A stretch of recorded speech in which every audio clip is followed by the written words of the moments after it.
আকাশের বৃষ্টির পানি দিয়া যদি ফসল হয় তাহলে দিবেন 10 ভাগের 1 ভাগ। 10 মণ যদি ধান হয়, গম হয়, ডাল হয়, 1 মণ আল্লাহর অধিকার আদায় করে দিবেন। অধিকারটা কার? আল্লাহ কি করবে দিয়া? আল্লাহর অধিকার মানে গরিবের অধিকার, গরিবের হক। এই অধিকারটা আদায় করে দাও। 10 মণ হলে কয় মণ? কি হলে? যদি আকাশের বৃষ্টির পানিতে হয়। আর যদি আপনার সেচের মাধ্যমে হয়, সেচ পরিকল্পনার মাধ্যমে পয়সা খরচ করে পেট্রোল ডিজেল লাগায়া ইঞ্জিন চালায়া পানি উঠায়া কষ্ট করে ফসল ফলাইছেন, তাহলে আল্লাহ পাক বলছেন 10 মণে 1 মণ দেওয়া লাগবে না, তোমার খরচ হইছে বেশি। বান্দারে, তোমার উপরে আল্লাহ পাক জুলুম করবেন না, এবার 20 মণ হলে তার থেকে 1 মণ দিও। সুবহানাল্লাহ। ওয়ামাল্লাহু বিযাল্লামিল লিল আবিদ। আল্লাহ রাব্বুল আলামিন তার বান্দার উপর জুলুম করেন না। সুবহানাল্লাহ। কোন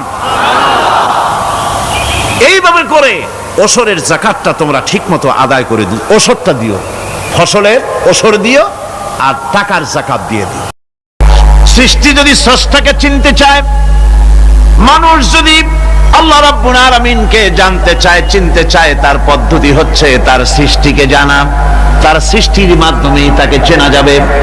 আল্লাহ পাক বলেন, আল্লাযীনা ইয়াযকুরুনাল্লাহা কিয়ামান ওয়া কুউদান ওয়া আলা জুনুবিহিম ওয়া ইয়াতাফাক্কারুনা ফী খালকিস সামাওয়াতি ওয়াল আরদ ربنا ما خلقت هذا باطلا سبحانك فقنا عذاب النار الذين يذكرون الله قياما وقعودا وعلى جنوبهم যারা দাঁড়িয়ে বসে শুয়ে এক কথায় সর্বাবস্থায় যারা আল্লাহ পাককে স্মরণ করে, তার আকাশ এবং জমিন সৃষ্টির ব্যাপারে চিন্তা ভাবনা করে, রাত এবং দিনের পরিবর্তনের চিন্তা করে, তার সৃষ্টি নৈপুণ্যতা নিয়ে যারা গবেষণা করে, তারাই হচ্ছে আল্লাহ পাকের খাঁটি বান্দা।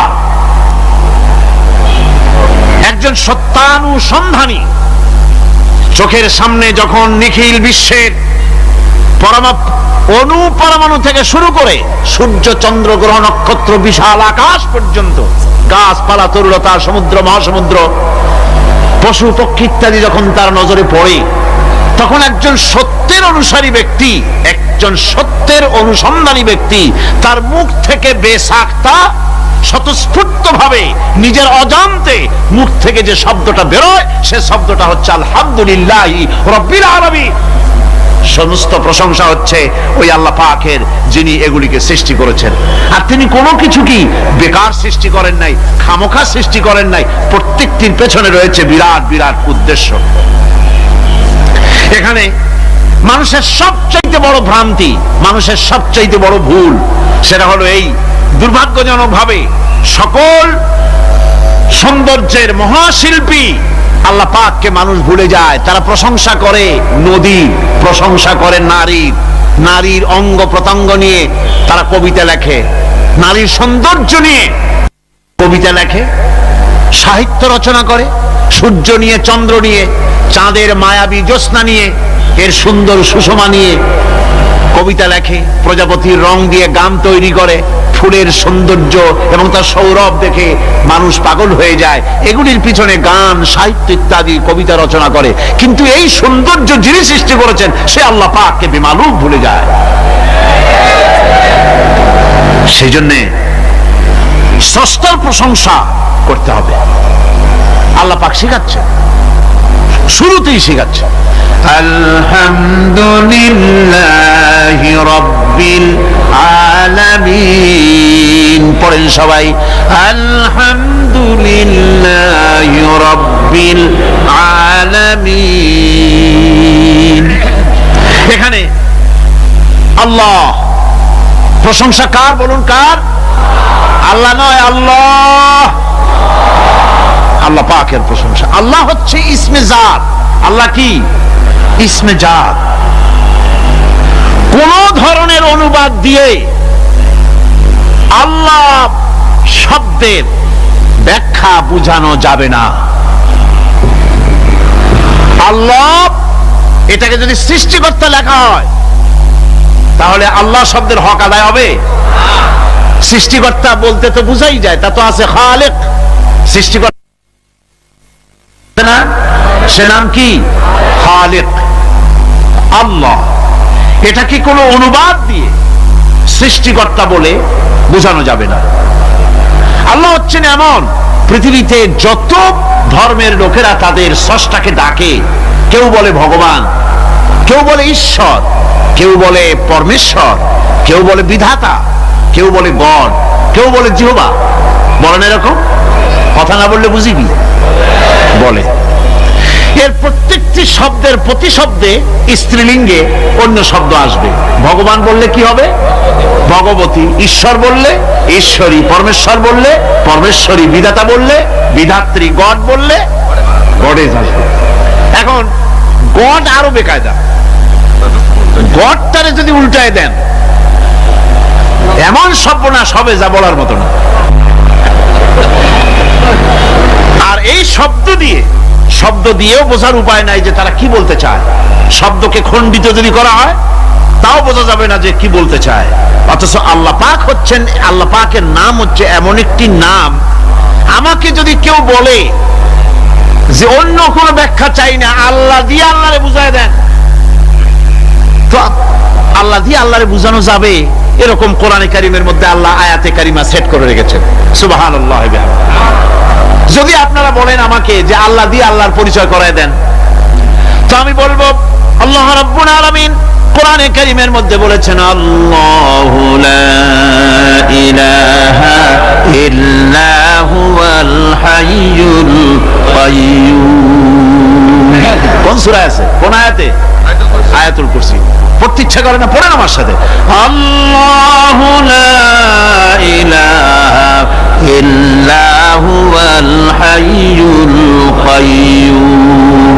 আল্লাহ হচ্ছেন তিনি যিনি ছাড়া কোনো উপাস্য নাই, কোনো ইলাহা নাই, কোনো মাবুদ নাই, যিনি ছাড়া আর কোনো ইবাদতের মালিক নাই, আর যিনি হচ্ছেন সদা জাগ্রত চিরঞ্জীব, সার্বভৌমত্বের একচ্ছত্র মালিক, যিনি সদা জাগ্রত চিরঞ্জীব, তিনি হচ্ছেন আল্লাহ।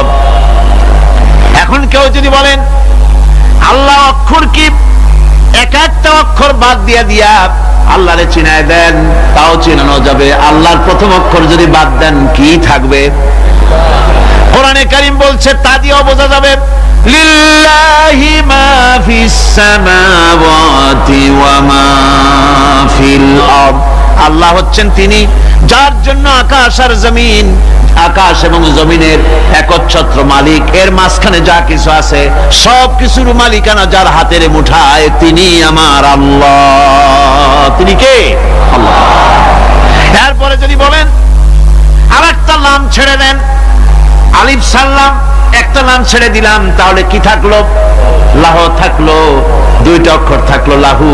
এই লাহু দিয়েও আল্লাহ রাব্বুল আলামিনের সিফাতকে, তার গুণকে বোঝা যাবে।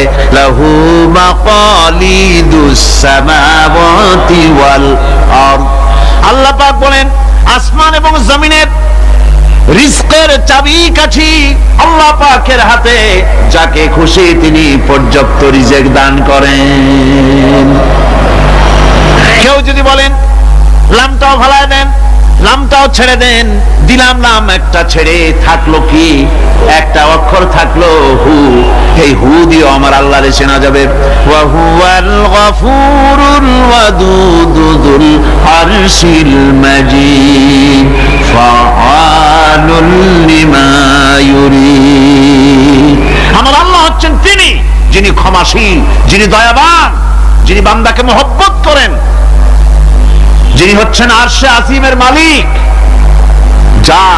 তিনি হচ্ছেন সেই মহান সত্তা যিনি যা খুশি তাই করতে পারেন।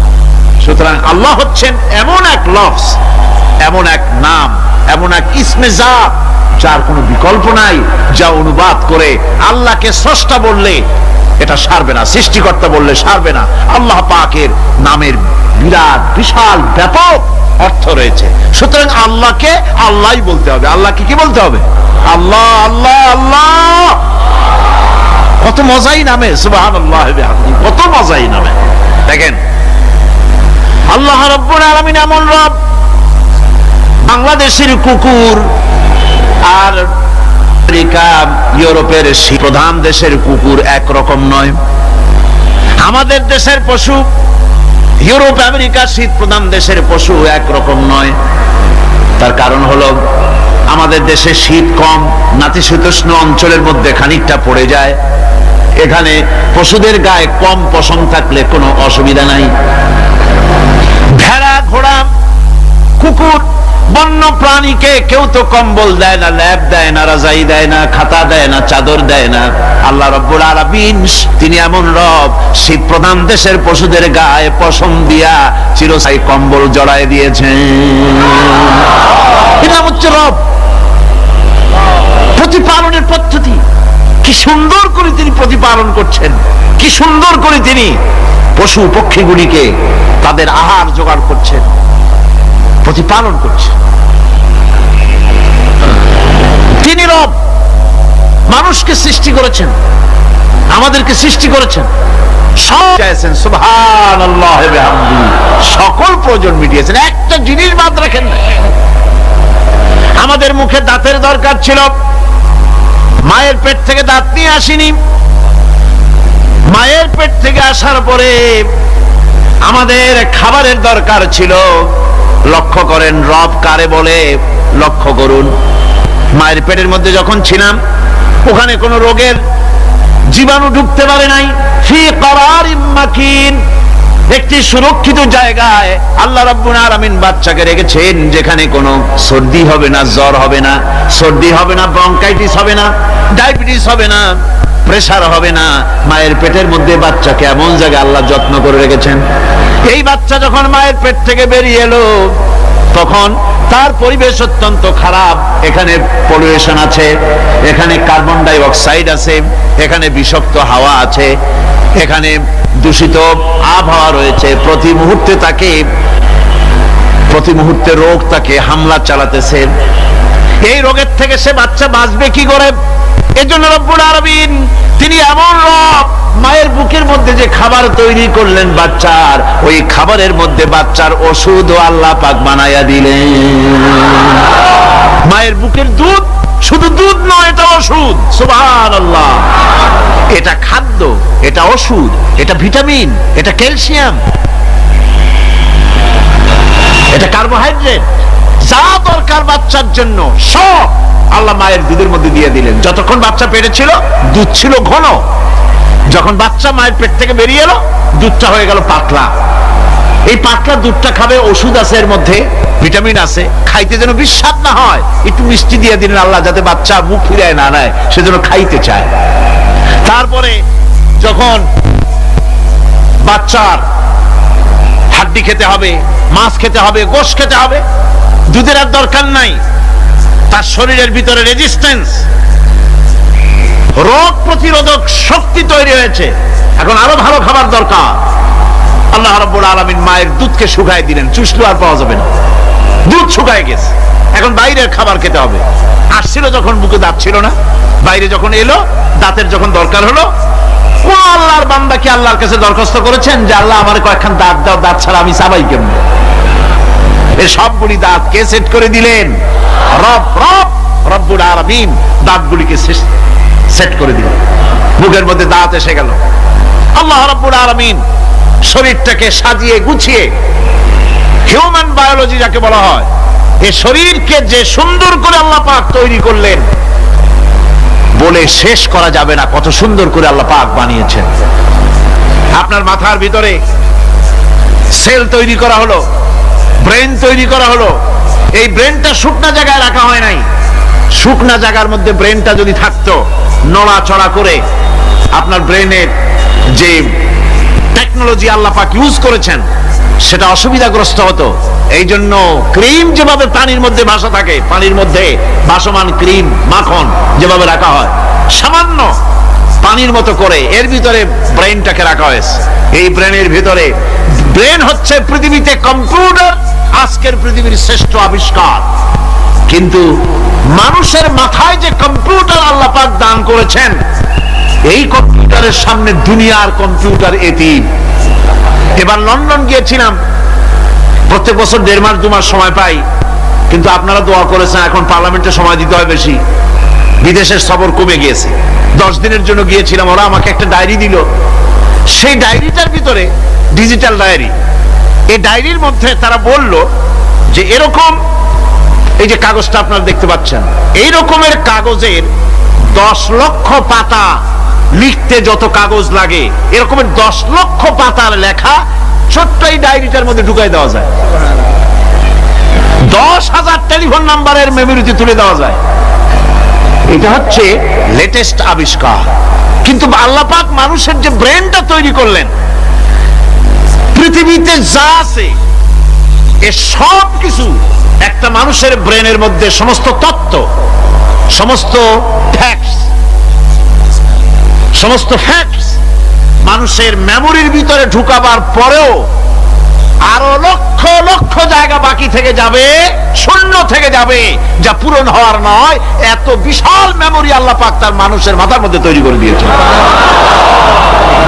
সুবহানাল্লাহ বিহামদি। দেখুন অবস্থাটা কি। আল্লাহ তার মানুষকে কিভাবে, রব কাকে বলে, রব কারে বলে, সুবহানাল্লাহ বিহামদি। চোখের সামনে রাস্তা দিয়ে চলতে গিয়ে চোখের সামনে সাপ দেখলেন, চোখ দেখার কাজ করেছে। চোখ কি করেছে? দেখার কাজ করেছে। এখন কি করবেন? চোখ কিন্তু দেখে বসে থাকে নাই, চোখ দেখা মাত্রই ট্রান্সমিট করেছে ব্রেনকে। ব্রেন সাথে সাথে অ্যাকশন নিতে বলেছে হাতকে আর পাওকে। হাতে লাঠি থাকলে পিটাও, লাঠি না থাকলে পাকে বলেছে দৌড় মারো। এই যে সাপ দেখলো, চোখ এটাকে পাঠাই দিল ব্রেনকে, ব্রেন পাঠাই দিল অ্যাকশনে হাতে আর পায়ে। এতে কিন্তু 1 সেকেন্ড সময় লাগে নাই, 1 সেকেন্ডের কয়েক লক্ষ ভাগের 1 ভাগের ভিতরেই মানুষ অ্যাকশনে এসে গিয়েছে। সুবহানাল্লাহ। এর নাম হচ্ছে রবের নাম কি? তার অফুরন্ত সৃষ্টি, অফুরন্ত সৃষ্টি। মানুষের হার্ট তৈরি করেছেন, চোখ তৈরি করেছেন। চোখে কিন্তু আমরা নেগেটিভ দেখি, চোখে আমরা কি দেখি? নেগেটিভ দেখি। এই নেগেটিভটা চোখ ক্যাচ করে ব্রেনের ভিতর থেকে পজিটিভ হয়ে কে বের করে দেয়? সুবহানাল্লাহ বিহামদি। কানে অসংখ্য শব্দ শুনি, কিন্তু কোন শব্দ তো জড়ায় যায় না। অসংখ্য শব্দ আমরা শুনি, যেমন রেডিও। রেডিও ঘুরাচ্ছেন, 9 ব্যান্ড রেডিও অথবা এর থেকেও বেশি ব্যান্ডওয়ালা রেডিও। আপনি যখন ঘুরাচ্ছেন কোন সেন্টার ধরার জন্য, অনেক সময় 4-5টা সেন্টার জড়ায় যায় না? জড়ায় কিনা? 4-5টা সেন্টার জড়ায় যায়, সর্বনাশ হয়ে যায়, কোনটা থেকে কোনটা শুনবেন। তো এইরকম করে আপনার কানের ভিতরে শব্দগুলি সব জড়াইয়া পাকাইয়া আপনার কানের মধ্যে একটা বিশ্রী আওয়াজ সৃষ্টি করে দিতে পারত। কে? স্তরে স্তরে শব্দগুলিকে শোনার ব্যবস্থা করেছে। আপনার জিহ্বার ভিতরে হাজারো রকমের স্বাদ গ্রহণ করার জন্য একটা জিহ্বায় এতগুলি টেস্ট নেওয়ার ক্ষমতা কে তৈরি করে দিলেন? আল্লাহ রাব্বুল আলামিন। সুবহানাল্লাহ বিহামদি। তিনি হচ্ছেন রব, যিনি মানুষের প্রতিপালন সৃষ্টি করেন এবং প্রতিপালন করেন, এমনি এমনি ছেড়ে দেন। এরপরে মানুষের সব প্রয়োজন তিনি মিটিয়েছেন। মানুষের জীবন ধারণের জন্য সব থেকে বড় প্রয়োজন পানি। সবচেয়ে বড় প্রয়োজন কি? পানি। জোরে কোন কি? পানি। জীবনের জন্য পানি এবং আর্দ্রতা, এই দুটি জিনিস অপরিহার্য, এছাড়া জীবন বাঁচবে না। আমরা দেখতে পাই সমুদ্র ভরা পানি মজুদ আছে, লক্ষ্য করে, সমুদ্র ভরা পানি মজুদ আছে, নদী খাল বিল ভরা পানি মজুদ আছে, কিন্তু এটাই তো যথেষ্ট নয়। রব হচ্ছেন তিনি, যিনি এই বিশাল বিশাল পানির মজুদ থেকে বাতাসকে যিনি বলেন, যিনি প্রতিনিয়ত বাষ্পীয় আকারে পানিগুলিকে সমুদ্র থেকে উত্থিত করেন, পানিগুলিকে উত্থিত করেন মহাকাশী। আল্লাহ পাক বলেন, আল্লাহুল্লাযী আরসালার রিয়াহা ফাতুসিরু সাহাবা। বাষ্প হয়ে পানিগুলি আকাশে উত্থিত হয় এবং মহাকাশে যাওয়ার পর এই পানিগুলি, লবণাক্ত পানিগুলি আল্লাহর মেশিনে সেগুলি মিষ্টি হয়ে যায়। জোরে কোন সুবহানাল্লাহ। পানিগুলি মিষ্টি হয়ে গেল। ওই মিষ্টি পানি আল্লাহ রাব্বুল আলামিন নাজিল করে দিলেন। এবার বৃষ্টি কণা কণা হয়ে পড়লো, ফোঁটা ফোঁটা বৃষ্টি। আল্লাহ খুঁজে দেখলেন বৃষ্টির ফোঁটাগুলি পৃথিবীর প্রতিটি কণা তালাশ করে তৃষ্ণার্ত কণাগুলিকে আল্লাহ পাক ভিজায় দিলেন। সেই জন্য তার নাম হলো রব। তিনি হচ্ছেন রব, প্রয়োজন মিটান। পানি সবচেয়ে প্রয়োজন বেশি, সেই পানি আল্লাহ পাক এভাবে সরবরাহ করলেন। জমিনের চারিদিকে নদী নালা রেখেছেন, জমিনকে আর্দ্র করেছেন, জমিনের ভিতরের পানি মিষ্টি করেছেন।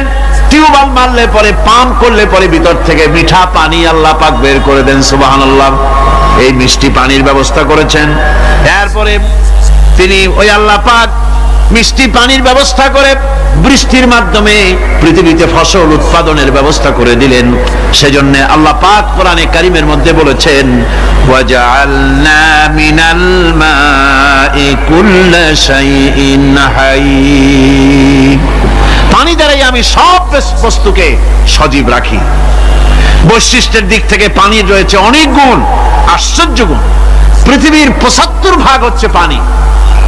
আকাশ থেকে অর্থাৎ চাঁদ থেকে যখন চাঁদে ভ্রমণকারীরা যখন ছবি তুলেছে, তো সেই ছবিতে ব্লু রং এসেছে বেশি, সবুজ এসেছে কম। সবুজ হলো গাছপালা, আর ব্লু হচ্ছে পানি। সমুদ্রের পানির রং হচ্ছে নীল।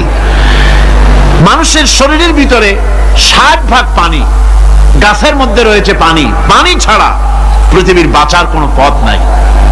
আবার দেখেন, প্রচন্ড শীতের কারণে, ঠান্ডার কারণে যেসব এলাকায় তাপমাত্রা হিমাঙ্কের নিচে এসে যায়, সেই সব দেশে সমুদ্রের পানি আর দরিয়ার পানিগুলি বরফ হয়ে যায়। এই বরফ যখন হতে থাকে, তখন পানি তার নিজের তাপকে নিচের দিকে ছুটতে থাকে। উপরের তাপ বরফ হয়ে যায় ঠান্ডা, আর নিচে তাপ বিচ্ছুরিত করে দিয়ে পানির ভিতরে যত জলজ প্রাণী আছে আর উদ্ভিদ আছে, সবগুলিকে বাঁচায় রাখার ব্যবস্থা আল্লাহ রাব্বুল আলামিন এভাবে করে থাকে। এবার আল্লাহ রাব্বুল আলামিন বলছেন, এই পানি ছাড়া মানুষ বাঁচে না, প্রাণী বাঁচে না। পানি এমন এক জিনিস, এমন এক নিয়ামত আমি দান করলাম। আল্লাহ পাক বলেন, কুল আরাআইতুম ইন আসবাহা মাউকুম গাওরান ফামান ইয়াতিকুম বিমাইন মাইন। বলো দেখি, সবে শুকাইয়া যদি যায় এই জমিনের পানি, তাহলে হেথায় তটনির ধারা কে দিবে সবারে আনি। এই পৃথিবীর নদী নালা, খাল বিল, জমিনের আভ্যন্তরীণ দিকে পানিগুলি যদি আমি আল্লাহ রাব্বুল আলামিন শুকায় দেই, তাহলে আমি আল্লাহ ছাড়া এমন কে আছে যে নতুন করে আবার পানির আমদানি করে দিতে পারে? আছে কেউ? আজ পানির শূন্যতা আমাদের দেশে দেখা যাচ্ছে। পানি আস্তে আস্তে কমে যাচ্ছে, আস্তে আস্তে পানি শেষ হয়ে যাচ্ছে। কি কারণে শেষ হচ্ছে এবং কি হলে পানি পাওয়া যাবে পরে বলা যাবে ইনশাআল্লাহ। তো জীবন ধারণের জন্য যেমন পানির প্রয়োজন, জীবন ধারণের জন্য তেমন বাতাসেরও প্রয়োজন। পানি ছাড়া তো কিছু সময় চলতে পারে, পানি এবং খাদ্য ছাড়া কিছু সময় চলতে পারে, কিন্তু বাতাস ছাড়া তো এক মুহূর্ত চলে না, ঠিক কিনা? বুঝেন কিনা কথা? বাতাস ছাড়া এক মুহূর্ত চলতে পারে না। অথচ আল্লাহ রাব্বুল আলামিন এই বাতাস দিয়ে গোটা আকাশকে, শূন্য জায়গাগুলি বাতাস দিয়ে ভরে রেখেছেন, যাতে করে কারো বাতাসের কোনো অসুবিধা না হয়, শ্বাস করতে কোনো কষ্ট না হয়। প্রাণী জগৎকে বাতাস দিয়ে বাঁচিয়ে রাখার জন্য আল্লাহ পাক মহাশূন্যকে এভাবে সব এলাকা বাতাস দিয়ে ভরে রেখেছেন। এই জন্য তার নাম হচ্ছে রব। এটাই হচ্ছে রুবুবিয়তের নমুনা। আমার ভাইয়েরা, আল্লাহ রাব্বুল আলামিন পানি দিলেন, বাতাস দিলেন, খাদ্যের ব্যবস্থা করে দিলেন। শস্য শ্যামল এলাকায় আল্লাহ পাক সব জায়গাগুলিতে শস্য শ্যামল হোক অথবা উষর ধূসর মরুভূমি হোক, সারা পৃথিবী জুড়ে আল্লাহ রাব্বুল আলামিন খাবারের দস্তরখান বিছায় রেখেছেন। ওয়ামা মিন দাব্বাত দাব্বাতিন ফিল আরদি ইল্লা আলাল্লাহি রিজকুহা। এই পৃথিবীর বুকে এমন কোন বিচরণশীল জীব নাই যেই জীবের রিজকের দায়িত্ব আমি আল্লাহ আমার নিজ হাতে গ্রহণ করি নাই। জোরে বলেন সুবহানাল্লাহ। সব রিজেক আমি ছড়ায় রেখেছি বিশ্বজুড়ে সর্বত্র। আল্লাহ পাক বলছেন ফালইয়ানজুরিল ইনসানু ইলা তাআমিহি আন্না সাবাবনাল মাআ সাব্বা সুম্মা শাকাকনাল আরদা শাক্কা ফাআমবাতনা ফিহা হাব্বা। আল্লাহ পাক বলছেন মানুষের উচিত নিজ খাদ্যাদির দিকে লক্ষ্য করা, নিজের খাদ্যের দিকে লক্ষ্য করা। যেহেতু এই খাদ্য প্রতিদিন তার সামনে আসে, এদিকে তার লক্ষ্য করা উচিত। আমি কিভাবে আমি প্রথমে জমিনের উপরে পানি বর্ষণ করি, পরে জমিনকে দীর্ণ বিদীর্ণ করি, এরপরে জমিনের ভিতরে উর্বরা শক্তি আমি দান করি। কে বলতেছেন এই কথা? আল্লাহ পাক বলছেন। এরপরে আমি নানান জাতের ফসল ফলন তোমাদের জন্য আমি দান করে দেই। খাদ্যের দিকে নজর করতেই জন্য আল্লাহ পাক বলেছেন মানুষ চতুর্দিক থেকে তো চোখ ফিরাতে পারে, মুখ ফিরাতে পারে, কিন্তু খাদ্যের দিকে তার নজর করতেই হয়। সকালে, দুপুরে, বিকালে, রাত্রে সব সময় তার সামনে খাবার আছে। আল্লাহ পাক বলেন খাবারের দিকে একটু নজর করো, কেমন ভাবে কি সুন্দর করে খাবারগুলি তৈরি করে দিয়েছি, শুরু কিভাবে হলো, পরিপক্ক কিভাবে হলো, সেদিকে তোমরা লক্ষ্য করো। সে লক্ষ্য তো করা নাই, সমানে খায়, বিসমিল্লাহ বলে না, আলহামদুলিল্লাহ বলে না, পাইকারি দরে খাইতেই থাকে। আল্লাহ পাক বলছেন খাদ্যাদির দিকে লক্ষ্য করো। এই যে চাউল তোমরা খাচ্ছ, আটা খাচ্ছ, গম খাচ্ছ, মাছ খাচ্ছ, গোশ খাচ্ছ, তাম পৃথিবীর সমস্ত বিজ্ঞানীরা একত্রিত হয়ে একটা চাউল বানাইতে পারবে? জোরে কোন পারবে? না পারবে। পারবে প্লাস্টিকের চাউল, আর কলেরা হয়ে মরবে। পৃথিবীর সমস্ত বিজ্ঞানীরা একত্রিত চাউল বানাতে পারবে না, একটা ডিম বানাতে পারবে না। পারবে একটা বানাতে? পারবে না। বিজ্ঞানীদের প্রশংসা আমরা করি, হ্যাঁ করি, বিজ্ঞানীরা অনেক কিছু বিশ্বকে উপহার দিয়েছে, কিন্তু মূল রবের কাছে আমরা যাই না, তাকে চিনতেও পারি না, সেখানে যাই না। বিজ্ঞানীরা কি করেছে? আল্লাহর বানানো জিনিসগুলি তারা ডিজাইন করেছে। ডিজাইন করতে তো নিষেধ নাই, আর ডিজাইন করাই যায়, সৃষ্টি করতে পারে না। বিজ্ঞানীরা সৃষ্টি করে নাই, ডিজাইন করেছে। কিরকম? আল্লাহ পাক চাউল তৈরি করেছেন। চাউল তৈরি করেছে কে? বলেন না সবাই। এখন আপনারা সেই চাউল দিয়ে পিঠা বানান, পায়েস বানান, সেই চাউল দিয়ে পিঠা, আরো কি যেন খায় চট্টগ্রামে রস দিয়া, ওটাকে কি করে? ধুই পিঠা নাকি ধোঁয়া পিঠা। এইভাবে করে আপনি ডিজাইন তৈরি করছেন। আটা দিচ্ছে, আল্লাহ পাক আটা তৈরি করেছেন, গম দিয়েছেন, এই আটা দিয়ে গোলগোল্লা তৈরি হচ্ছে, এর দ্বারা রুটি তৈরি হচ্ছে, এর দ্বারা অসংখ্য রকমের সিমাই টিমাই ইত্যাদি দিয়ে, লাচ্ছা সিমাই, নানান রকমের সিমাই আপনি ডিজাইন করেন, অসুবিধা নাই। আল্লাহর তৈরি করা কাঠ দিয়ে ফার্নিচার তৈরি হচ্ছে, টেবিল হচ্ছে, গোষ্ঠী শুদ্ধ হচ্ছে। আল্লাহর তৈরি করা লোহা দিয়ে মাইক হচ্ছে, স্ট্যান্ড গান হচ্ছে, ব্রেন গান হচ্ছে, তারপরে প্লেন হচ্ছে। তাহলে আমি বলতে চাইলাম, বুঝাতে চাইলাম, সমস্ত জিনিস এর স্রষ্টা কে? জোরে বলেন কে? বিজ্ঞান শুধু এগুলি এক জায়গায় করে অ্যাসেম্বল করেছে, এগুলিকে এক জায়গায় করে এক একটা রূপ দিয়েছে। এখানে বিজ্ঞানের কৃতিত্ব আছে ঠিক, কিন্তু আপনারাই বলেন লোহা যদি আল্লাহ তৈরি না করতেন এই মাইক তৈরি হতো? রাইফেল তৈরি হতো? আর রাইফেল যদি নাই হতো তাহলে কারাগারের বন্দীগুলো মারতেন কি দিয়া? রাইফেল যদি না হতো যুদ্ধ করতেন কি দিয়ে? ঠিক কিনা? যত মারামারি ইত্যাদি যা কিছু হচ্ছে, তো শুধু মারামারির জন্যই তো আল্লাহ লোহা বানান নাই। লোহার সবচাইতে বড় প্রয়োজন হচ্ছে জমিন কর্ষণ করা, জমিন চাষ করা। এই জমিন চাষের জন্য লাঙ্গল দরকার, শাবল দরকার, খন্তা দরকার, কোদাল দরকার। এই লোহার দাম কেউ আল্লাহ পাক এত লোহা বেশি দিয়েছেন, যার জন্য লোহার দাম কম। সোনা কম দিয়েছেন, যেহেতু সোনার প্রয়োজনীয়তা কম, লোহার প্রয়োজনীয়তা বেশি, এই জন্য লোহা বেশি দিয়েছেন, দামটা কমে গেছে, যার জন্য আপনার আমার জন্য কিনে ব্যবহারটা সহজ হয়েছে। কথা ঠিক কিনা?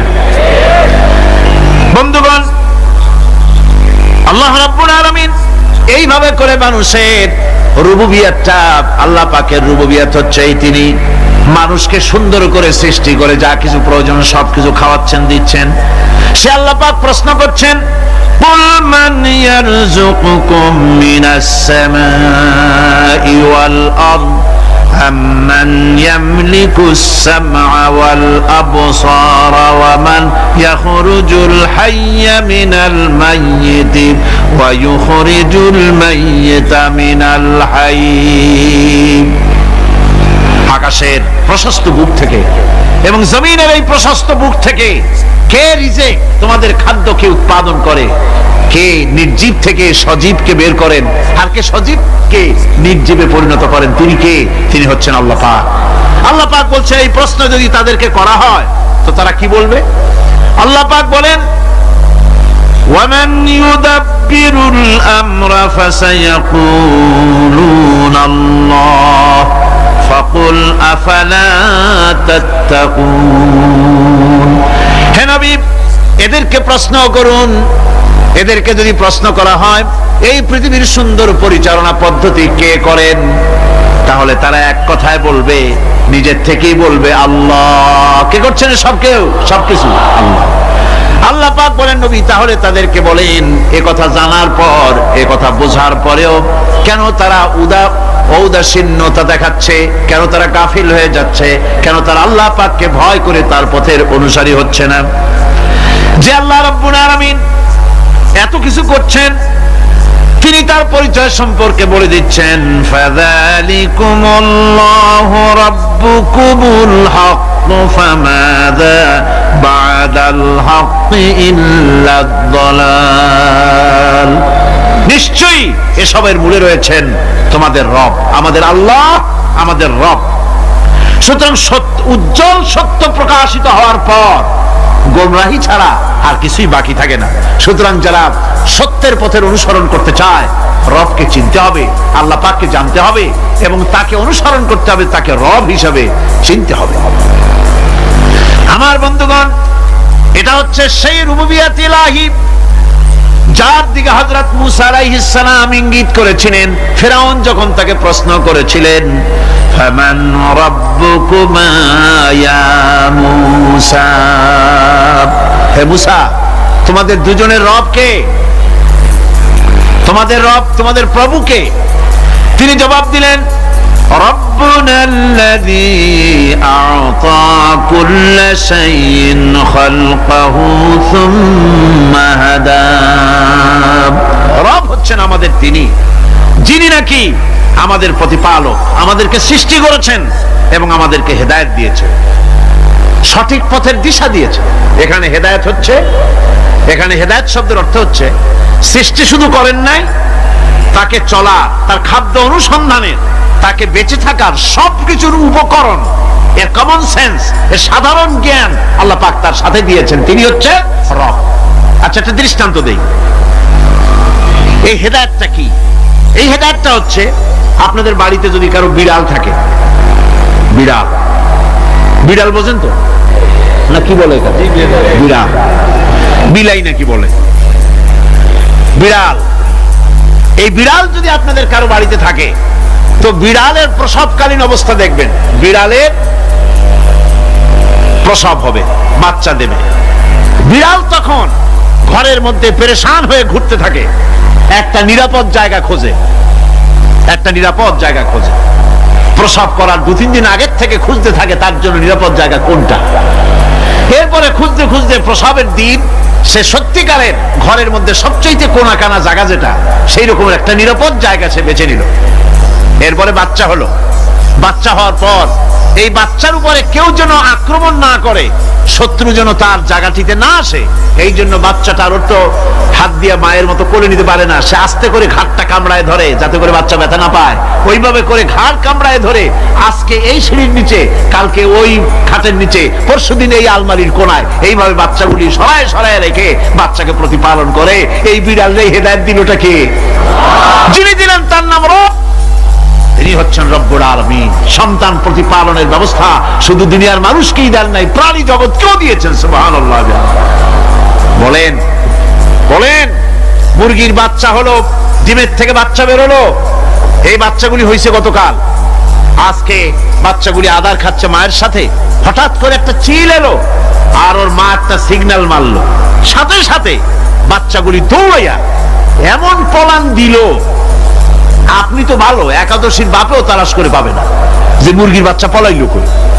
এখন ওই বাচ্চাটিকে এই সিগন্যাল সম্পর্কে কে অবহিত করলো যে এইরকম একটা আওয়াজ শুনলে এটা ভীতির আওয়াজ, এটা সাইরেন, এটা বিপদ সংকেত, এটা ডেঞ্জার সিগন্যাল, এটা শুনলে দেখলে তাড়াতাড়ি করে আত্মগোপন করবা। কে শিখাইলো? কে শিখাইলো?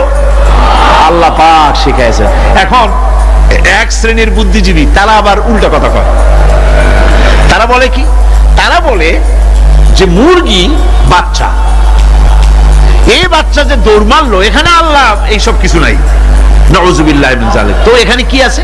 কয় যে এখানে বিষয়টা হলো এই যে এই মুরগি আর মোরগ, ওর বাপ মা, এই দুজনের মধ্যে আছে চিলের ভয়, আছে শিয়ালের ভয়। ওই ভয় ওদের মধ্যে ছিল, এই মা বাপের ক্রসের মাধ্যমে বাচ্চা আসছে, কাজী ওই ভয়, বাপের যদি কোনো রোগ থাকে, মায়ের রোগ থাকে, তো এগুলি তো বাচ্চার মধ্যেও ঢোকে। তো ভয় হোক, সুখ হোক, দুঃখ হোক, এই অনুভূতি স্বাভাবিক প্রক্রিয়ার মাধ্যমে বাচ্চার মধ্যে ঢুকছে, আর সিল দেখে আওয়াজ শুনে সে আত্মগোপন করেছে। এইটা আমি পড়িয়া আমি আমার আলোচনা এক জায়গায় বললাম বুদ্ধিজীবীদের উদ্দেশ্যে, যদি সত্যিই তাই হয়, মোরগ আর মুরগি মা বাবার মধ্যেই ভয় আছে বলে বাচ্চার মধ্যেই ভয় ঢুকছে, সেই জন্য সে আত্মগোপন করছে, তাহলে আবার মানুষের ব্যাপারে কথাটা আনি। মানুষেরা সাপের ভয় করে না মহব্বত করে? কথার জবাব দিলে না, যখন তখন মনে হয় আপনারা সাপ বুঝি ভালোবাসেন। সাপ আমরা সকলেই ভয় পাই, মায়ও ভয় পায়, বাবাও ভয় পায়। এই মায়ের গর্ভে সন্তান এসছে, সন্তানের বয়স 2 বছর, 2.5 বছর, ঘরের মধ্যে কেউ ছিল না, ঘরের মধ্যে একটা সাপ আসছে, একটা সুন্দর সাপ, দেখতে সুন্দর, কিন্তু সে সাপে কামড়ালে মানুষ মরে যায়। ওই সাপটা মাথা উঁচু করে ভোনা ধরেছে। এই বাচ্চাটা কি সাপ দেখে দৌড় মারবে, না বাচ্চাটা ওই সাপটাকে ধরার জন্য সে এগিয়ে যাবে? কোনটা করবে? এগিয়ে যাবে।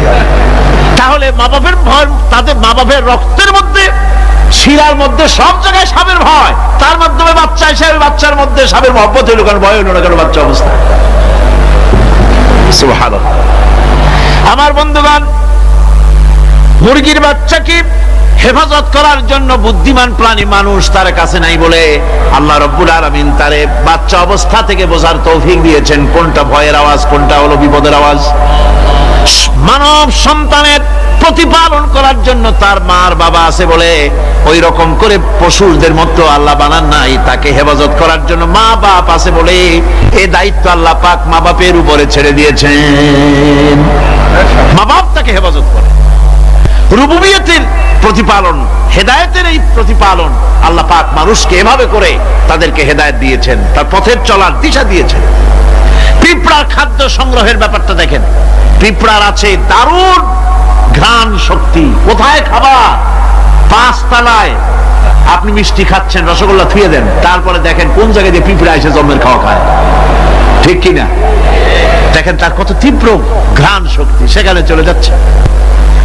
তাকে হেদায়েত দেওয়া হয়েছে, তাকে ঘ্রাণ শক্তি দেওয়া হয়েছে। চিল, শকুন, ঈগল কোথায় থাকে বুঝেন না? মহাশূন্যে 3 থেকে 3.5 মাইল উপরে শকুন, বাজ, ঈগল উঠতে থাকে। খাবে কি? ওখানে তো তার খাবার ছড়ানো নেই। আল্লাহ হচ্ছেন এমন রব, আমাদের স্রষ্টা হচ্ছেন এমন রব, যিনি ওই চিল, বাজ আর শকুন মহাশূন্যে যেগুলি উড়ে বেড়ায় ওদেরকে আল্লাহ পাক এমন তীব্র দৃষ্টি শক্তি দান করেছেন, 3 মাইল উপর থেকেও ছাগল মুরগি মরা দেখলে ওখান থেকে এসে ঝাঁপায় পড়ে তা খেতে পারবে। তাকে দেওয়া হচ্ছে দৃষ্টি শক্তি। এরকম করে যার যা প্রয়োজন, সমস্ত প্রয়োজনগুলি আল্লাহ মিটাচ্ছেন। এরই নাম হচ্ছে রুবুবিয়তে ইলাহি। এটাই হচ্ছে আল্লাহ পাক রব, এটা তার অসংখ্য প্রমাণ। সেই জন্য আল্লাহ পাক বলেন আলহামদুলিল্লাহি রাব্বিল আলামিন। পড়েন সবাই আলহামদুলিল্লাহি রাব্বিল আলামিন। সমস্ত প্রশংসা হচ্ছে আল্লাহ পাকের জন্য।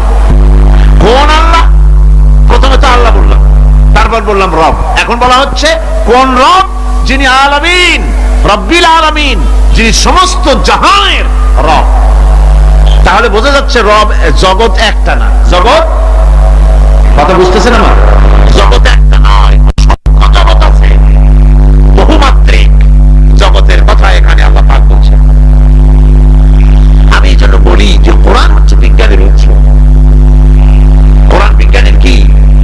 বিজ্ঞানের আবিষ্কার যত পাবে, বিজ্ঞান চিরটা কাল কোরআনের কাছে ভিক্ষার হাত দিয়ে এতিমের মতো দাঁড়ায় থাকবে কেমন। আজ পৃথিবীর বিজ্ঞানীরা বলছেন জগৎ সম্পর্কে, আমরা মনে করছি পৃথিবী থেকে আমাদের কাছে তো জগৎ দুইটা। কয়টা জগৎ? একটা জগৎ হলো এইটা, ইহজগৎ আর পরজগৎ, এছাড়া আর কিছু জানি না। এই দুইটাই জগৎ আমাদের কাছে। এখন দেখেন বিজ্ঞানীরা কি বলছে। বিজ্ঞানীরা বলছেন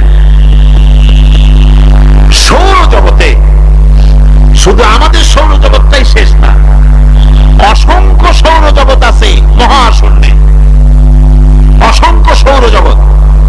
পৃথিবীর প্রতি 4 বিলিয়ন মানুষ যদি এক একটা সৌরজগৎ দখল করে,